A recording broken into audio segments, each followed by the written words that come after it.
वज़ीर IT श्रीधर बाबू ने कहा है कि जिला करीमनगर के सीनियर हरकियाती कांग्रेस कायद T सोमिरेड्डी, साबिक सदर मार्केट कमेटी जमीकुंटा की अचानक मौत कांग्रेस पार्टी की नाकाबिल तलाफी नुकसान है, जिन्होंने अपनी जिंदगी पार्टी के इस्तेहकाम के लिए वक्फ कर दी थी।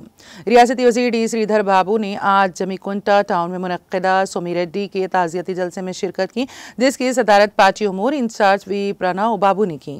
उन्होंने कहा कि सोमिरेड्डी ने कांग्रेस पार्टी को हुजूराबाद हल्के में मुस्तहकम बनाए रखने में बेशुमार कुर्बानियां दी, जिसका पार्टी क़यादत को एहसास है। इस मौके पर साबिक़ रियासती वज़ीर, रुकन कानून साज कौंसिल T जीवन रेड्डी, व्हिप A लक्ष्मण कुमार, मुकामी कायद अलहाज मोहम्मद जाकिर खान और दूसरों ने भी सोमिरेड्डी को भरपूर खिराज अक़ीदत पेश किया।